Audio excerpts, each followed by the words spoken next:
आज के प्रशिक्षण सत्र में हम एक बहुत ही महत्वपूर्ण बिंदु पर विचार करेंगे और ये है प्रथम सूचना रिपोर्ट। एफआईआर कैसे दर्ज की जाए। मेरे पास बहुत सी शिकायतें आती हैं कि हमारी एफआईआर थाने पर नहीं लिखी जा रही, तो इसके लिए जो विधि के प्रावधान है उनके संबंध में आपको बताऊंगा।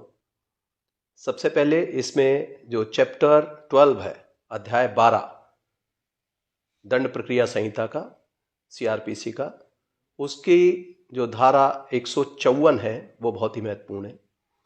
उसमें दिया गया है कि अगर किसी भी संज्ञेय अपराध की सूचना थाने पर इतला दी जाती है तो officer in charge of the police station यानी कि एसएचओ या प्रभारी निरीक्षक जो इंचार्ज है उसका दायित्व है कि वह एफआईआर को दर्ज करेगा।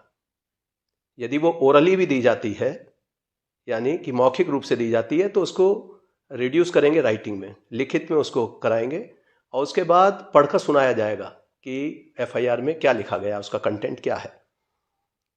तो इस प्रकार से एफआईआर लिखने का दायित्व एसएचओ का है।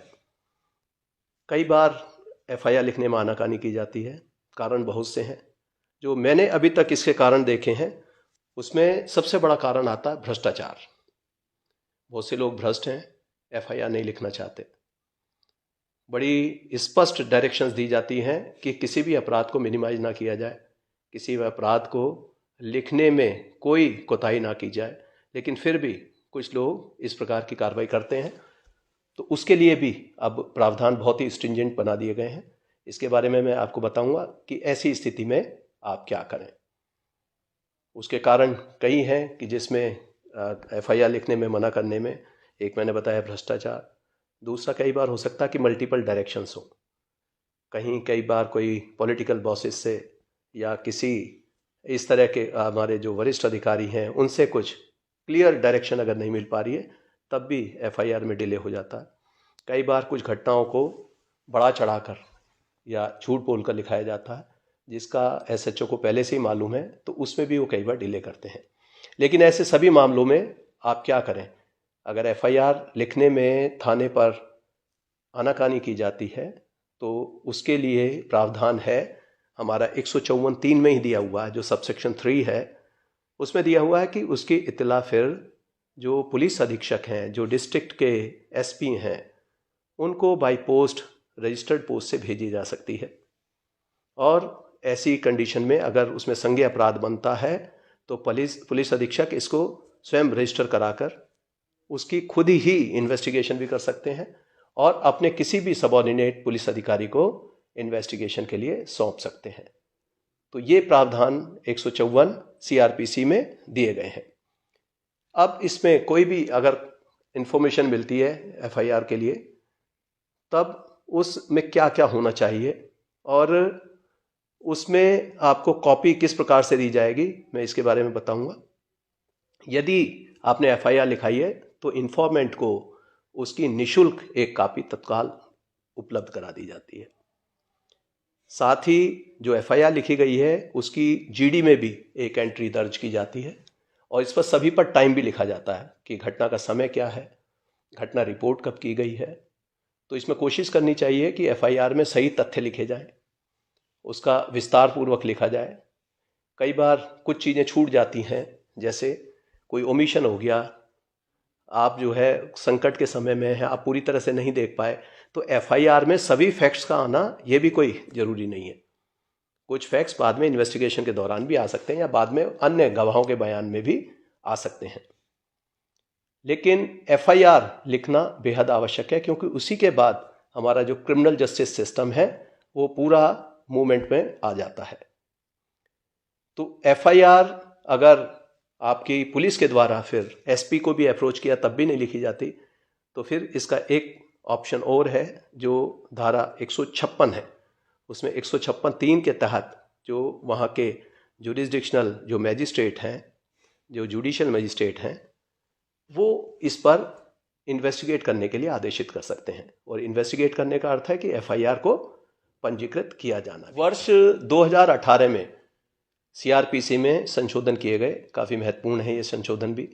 और इसमें एफआईआर के संबंध में एक निर्देश है कि यदि कोई महिला जो विक्टिम है वो दिव्यांग है, मेंटली या फिजिकली वो डिसेबल्ड है, चाहे टेम्परेरीली या परमानेंटली, तो ऐसी महिला के साथ यदि कोई अपराध घटित हुआ है, जैसे एसिड अटैक का अपराध हो गया 326A 326B, उसी की तरह फिर ये बलात्संग का है, या outraging modesty of A women 354 के केसेस हैं, या रेप के केसेस हैं जिसमें 376 और उसकी अन्य धाराएं जिसमें गैंग रेप भी है, और जो महिलाओं के साथ उनकी एज के अनुसार उसको कैटेगराइज भी कर दिया है। इस तरह के अपराध अगर घटित होते हैं तो उसकी FIR तत्काल लिखनी चाहिए। और यदि वो चाहते हैं कि उनके जो प्लेस ऑफ कन्वीनियंस, जिस स्थान पर वो महिला है, वहाँ जाकर जो पुलिस स्टेशन इंचार्ज है उनको FIR दर्ज करनी होगी और उसकी कॉपी एक निःशुल्क वहीं पर देनी होगी और तत्काल उसका इन्वेस्टिगेशन शुरू करना होगा। इसी तरीके से मेडिकल कराया जाना, ऐसे विक्टिम्स का मेडिकल भी तत्काल 24 घंटे के अंदर अवश्य हो जाना चाहिए, जितनी जल्दी कर सकते हैं उसका मेडिकल का कराया जाना। इसी प्रकार से 164 के बयान जो मजिस्ट्रेट के समक्ष होते हैं, कलमबंद बयान जिनको कहते हैं, तो वो भी विक्टिम का अति शीघ्र करा देना चाहिए। यदि इस पर लापरवाही की जाती है तो ऐसे मामलों में यहाँ तक प्रावधान कर दिए गए हैं कि IPC की जो हमारे धारा 166A है, जिसमें पब्लिक सर्वेंट अगर कोई कोताही करता है FIR लिखने में इन अपराधों के संबंध में, जो महिला संबंधी अपराध हैं, जैसा कि मैंने बताया 354A-B और साथ ही 376 का D, इस प्रकार के जितने भी अपराध हैं उन सब में अगर थानाध्यक्ष FIR पंजीकृत समय से नहीं करते तो उनके खिलाफ भी FIR हो सकती है और उसमें सजा का प्रावधान है 2 वर्ष की, इसमें मैक्सिमम सजा हो सकती है और इसमें 6 माह से कम की सजा नहीं होती। तो इस प्रकार के सख्त प्रावधान उसमें कर दिए गए हैं और ऐसे बहुत सारे मामले हैं जिसमें FIR ना लिखने पर इनके सभी ऐसे थानाध्यक्ष जो इसके दोषी पाए जाते हैं उनके खिलाफ FIR पंजीकरण के भी आदेश वरिष्ठ अधिकारियों द्वारा दिए जाते हैं। अब मैं कुछ और महत्वपूर्ण जो ऐसे जो प्रैक्टिकल फैक्ट्स हैं उनके बारे में बताना चाहूँगा। कुछ लोग FIR के एक इंसिडेंट की कई FIR लिखाना चाहते हैं। इंसिडेंट एक हुआ है, उसको तरह तरह से पेश किया गया, तो ऐसी एक इंसिडेंट की एक ही FIR होती है, उसकी कई FIR नहीं हो सकती। कुछ लोग क्रॉस FIR लिखने में एक पक्ष ने कुछ FIR दी है, दूसरे पक्ष ने दूसरी FIR दी है, तो ये भी इस प्रकार की FIR 2 पक्षों की दर्ज करने में कोई हर्जाना नहीं है, वो कर लेनी चाहिए। फिर कई बार ऐसे मामले हमारे सामने आते हैं कि इंसिडेंट कई हुए हैं लेकिन उसकी FIR एक लिख दी गई, तो इसके लिए भी प्रावधान है कि हर इंसिडेंट का अलग अलग FIR लिखा जाना आवश्यक है। जैसे मोटर वाहन के चोरी के बहुत सारे मामले ऐसे होते हैं, अपराध को छुपाने की दृष्टि से, संख्या कम करने की दृष्टि से एक ऐसा ही वाकया मैंने देखा कि उसमें लूट के मामले में या चोरी के मामले में जिसमें वाहन चले जाते हैं, क्योंकि वाहनों की संख्या बढ़ रही है, इस प्रकार के अपराध भी बढ़ते जाते हैं, तो थानाध्यक्ष की कोशिश होती है कि जब कई घटनाएं एक साथ हो जाएं तो उनकी एक FIR बना के लिख देते हैं। मैंने एक FIR देखी, उसमें लिखते हैं कि आज ये सूचना प्राप्त हुई कि यहाँ सोम प्लाजा के सामने एक मैंने अपनी बाइक खड़ी की थी, उसके बाद वहाँ बाइक जब मैं बाहर आया प्लाजा से तो उसके बाद देखा मेरी बाइक नहीं थी, चोरी हो गई है, मेरी FIR पंजीकृत कर ली जाए।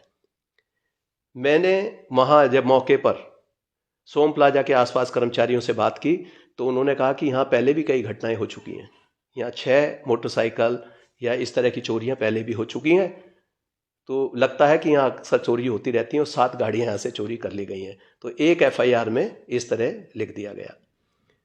तो ये गलत है, जब घटना हुई है तभी FIR होनी चाहिए।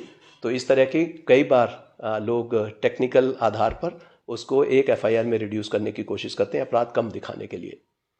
इसी प्रकार का एक वाक्य मुझे याद है कि जब मैं ASP था तब एक टेस्ट FIR के लिए मैं एक बिजनौर के एक थाने पर DIG रेंज महोदय ने मुझे भेजा, तो मैं वहाँ मौके पर गया एक आम आदमी की तरह। वहाँ FIR लिखाने के लिए जब कोशिश की तो पहले कहा उन्होंने कि अभी हम 2 व्यक्ति थे जो वहाँ पर गए थे, तो उन्होंने कहा कि आप लिखिए क्या इंसिडेंट हुआ।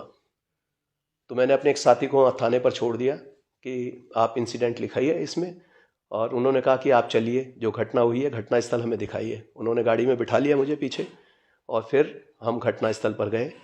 तो मैंने उन्हें वहाँ जाकर बताया कि इस तरह से यहाँ घटना हुई थी। तो थाना अध्यक्ष और बाकी जो हमारे जवान थे वो काफ़ी मुझसे पूछताछ करते रहे कि आप कहाँ से आए हैं। तो मैंने एक ऐसी स्टोरी बना दी थी, एक काल्पनिक सी कहानी बनाकर उनको सुना दी। तो उन्होंने कहा यहाँ कभी होती तो है नहीं चोरी। फिर मैंने अपनी आइडेंटिटी उनको डिस्क्लोज़ कर दी। मैंने बताया कि मैं एएसपी हूँ, टेस्ट एफआईआर के लिए आया हूँ। उन दिनों मोबाइल फ़ोन का प्रचलन नहीं था। तो मैंने कहा कि कुछ देर वहीं पर बैठिए। उनको बैठने के बाद करीब आधा घंटे मैंने वहाँ घटना स्थल पर बिताया, और उसके बाद जब हम वापस थाने पर गए तो तब तक जो मेरा साथी था उन्होंने अपनी एक एफआईआर दे दी थी, और चिक आधी काटी जा चुकी थी। मैंने फिर वहाँ जाकर मुंशी को, हेड मॉरियर को बताया, और थाना अध्यक्ष साथ में ही थे। उन्होंने बता दिया कि ये टेस्ट एफआईआर थी। तो वहीं से मैंने कैंसिल कर दिया कि ये टेस्ट एफआईआर है, उसको कट किया। फिर मैंने अपने साथी से पूछा कि क्या क्या आपको देखने में मिला, क्या कमियां मिली एफआईआर लिखने में। तो उसने बताया कि मैंने कहा था कि हमें इस तरह से हम पैसे लेकर आ रहे थे, अपनी बहन के रिश्ते के लिए यहाँ पर आए थे। कुछ पैसे हमने अपनी शर्ट में और कुछ बैग में रखे हुए थे। तो 5 लोग आए, उन्होंने हमारे पैसे छीन लिए और तमंचा दिखाकर भाग गए। तो मैंने कहा कि एफआईआर में तो ये लिखा गया। उन्होंने कहा नहीं, बस ये कटवा कर उन्होंने कह दिया कि ऐसा कीजिए कि भाई साहब आपके पैसे तो पूरे ही बरामद होंगे, लेकिन आप 3 आदमी लिखवा दीजिए इसमें कि 3 आदमी आए। तो इस तरीके से कई बार घटनाओं को छोटा कर उनको कुछ धाराएं बदलकर परिवर्तन कराने की कोशिश करते हैं। तो ये कदापि नहीं करना चाहिए। जैसी घटना हुई है, जैसा रिपोर्ट किया गया, उसकी एफआईआर उसी तरह पंजीकृत कर लेनी चाहिए, और जब विवेचना होती है तो विवेचना में अन्य बिंदुओं को शामिल किया जा सकता है। अब कई बार मेरे पास शिकायतें आती हैं कि थाने पर एफआईआर नहीं हो रही है, क्या किया जाए। अब हमारी उत्तर प्रदेश पुलिस बहुत सारे डिजिटल प्लेटफॉर्म पर है, ट्विटर, फेसबुक, इंस्टाग्राम, तमाम जितने भी हमारे डिजिटल प्लेटफॉर्म है। साथ ही यूपी पुलिस की जो वेबसाइट है uppolice.gov.in, इसमें भी सिटीजन पोर्टल दिया हुआ है। अब बहुत सारे मामले ऐसे हैं जिसमें eFIR कराई जा सकती है, जो नामजद एफआईआर नहीं है। साइबर क्राइम के रिपोर्ट करने के लिए भी साइबर थाने बना दिए गए हैं। अन्य अपराध जो भी आईपीसी के पूर्व से पंजीकृत होते रहे हैं, तो इन सभी अपराधों में अगर अपराध लिखने में आनाकानी करते हैं तो आप उसकी सूचना वरिष्ठ अधिकारियों को जरूर दें। हमारे CUG नंबर उपलब्ध हैं, जैसे मेरा नंबर है 9454400139, 9454400139। तो इस पर जो सूचनाएं आ जाती हैं हम रिकॉर्ड करते हैं और थानाध्यक्ष को या हेड मॉरियर को यहीं से निर्देश देते हैं। यही बात हमने अपने सभी वरिष्ठ अधिकारियों को बताई हुई है, जिसमें CO से लेकर SPs, एडिशनल SP, SSP और IG रेंज, ये सभी इस बात के लिए तत्पर रहते हैं कि यदि कोई घटना हुई है उसकी FIR पंजीकृत हो और उसकी सही कार्रवाई की जाए। FIR में लिखने में कई बार हमारे जो ऐसे कुछ लोग हैं जो इसका संज्ञेय अपराध का और असंज्ञेय अपराध का अर्थ नहीं समझते। संज्ञेय अपराध की FIR लिखी जाती है। कुछ अपराध ऐसे होते हैं जो कॉग्निजेबल हैं। कॉग्निजेबल का अर्थ है कि जिन केसेस में बिना मजिस्ट्रेट की आज्ञा के पुलिस अधिकारी उसको दर्ज कर सकता है, उसमें इन्वेस्टिगेशन कर सकता है, उसमें बिना किसी वारंट के गिरफ्तारी कर सकता है। ये कॉग्निजेबल केसेस हैं, संज्ञेय अपराध जिन्हें कहते हैं। तो इनकी FIR लिखी जाती है। अगर FIR में जो आपकी एप्लीकेशन है उसमें ये कंटेंट बनता है कि वो संज्ञेय अपराध है, तब उसकी FIR लिखी जाएगी। कई छोटे छोटे ऐसे अपराध हैं जो असंज्ञेय अपराध हैं, जैसे 323 IPC का है, या अन्य ऐसे छोटे अपराध जिनमें सजाएं कम हैं। तो ऐसे मामलों में वो नॉन कॉग की श्रेणी में आ जाते हैं। नॉन कॉग्निजेबल ऑफेंसेस को हम उनको कहते हैं। और नॉन कॉग केस में पुलिस को इन्वेस्टिगेट करने की या किसी अपराधी को अरेस्ट करने की पावर नहीं है। यदि उसमें इन्वेस्टिगेशन किया जाना आवश्यक समझते हैं तो उसके लिए उन्हें सक्षम मजिस्ट्रेट से अनुमति प्राप्त करनी होती है, और जब एक बार अनुमति मिल जाती है तो उसके बाद वो इन्वेस्टिगेशन कर सकते हैं। कई केस ऐसे होते हैं कि जिनसे कुछ धाराएं नॉन कॉग्निजेबल हैं लेकिन कुछ धाराएं कॉग्निजेबल हैं, तो उसकी एफआईआर पंजीकृत होनी चाहिए, फिर उसको हम कॉग्निजेबल केस के रूप में ट्रीट करते हैं। अब मैं एक साधारण सी बात और बता दूं कि जिसमें अगर आपको शिकायत करनी है, एफआईआर लिखने से आप पीड़ित हैं, आहत हैं, उसकी सूचना आप जो मैंने पहले बताया फ़ोन के द्वारा दे सकते हैं। दूसरा मैं चाहूँगा कि आप अगर थाने पर आपको सही तरीके से ट्रीटमेंट नहीं होता, आप अगर महिला हैं, कोई आप जो है बच्चे हैं, तो आप जाइए, हमारे जो महिला हेल्प डेस्क हैं प्रत्येक थाने पर राउंड द क्लॉक काम करता है 24/7। वहाँ जाइए, एफआईआर के लिए अपनी बात बताइए, वहाँ पूरी रिकॉर्डिंग होती है और आपको स्टेशनरी भी मिलेगी और वहाँ आप अपनी एफआईआर पंजीकृत करा सकते हैं। हमने सभी ऐसे जो हेल्प डेस्क चलाने वाले हमारे पुलिसकर्मी हैं उनको ट्रेन किया है कि वो उनको सॉफ्ट स्किल सिखाई हैं, वो आपकी बात गंभीरता से सुनेंगे और आपकी एफआईआर पंजीकृत कराएंगे। CCTNS जो हमारा सॉफ्टवेयर चलता है जिस पर एफआईआर लिखी जाती है, उसमें आपको कंप्यूटराइज्ड लिखी हुई एफआईआर मिलेगी। कुछ लोग जैसे एप्लीकेशन दी उसको रिसीव करके दे दिया, कुछ रिसीव भी नहीं करते, तो उसमें शिकायतें आती हैं। आपको पता होना चाहिए एफआईआर जब पंजीकरण हो जाएगा तो आपको उसकी कंप्यूटराइज प्रिंटेड एक कॉपी निःशुल्क दी जाएगी। ये इन्फॉर्मेंट को उसमें देने का और उनको ये कॉपी प्राप्त करने का पूरा अधिकार है। तो इस प्रकार से आप एफआईआर इंश्योर कराइए कि आपकी कॉग्निजेबल मामले में एफआईआर हो गई है। अगर नहीं करते तब क्या करें? ऐसे मामले में मैंने बताया हेल्प डेस्क पर जाकर आप सहायता ले सकते हैं, वरिष्ठ अधिकारी से मिल सकते हैं, वहीं से आप फ़ोन कर सकते हैं। एक तरीका और है कि आप जब भी एप्लीकेशन अगर घर से लिख कर ले जा रहे हैं तो डुप्लीकेट में लिख कर लेकर जाइए, और अगर थाने पर आनाकानी करते हैं, आप थाने के बाहर निकल कर जहाँ थाने का बोर्ड लगा है वहीं से आप एक वीडियो शूट कर सकते हैं, फ़ोटो ले सकते हैं ये दिखाने के लिए कि आप थाने पर गए थे, और हमें कंप्लेंट के साथ अगर भेज देंगे तो उसमें ऐसे अधिकारी कर्मचारी जिन्होंने ये लोप किया है उनके खिलाफ कार्रवाई होगी। सोशल मीडिया पर भी आप शिकायत दर्ज करा सकते हैं।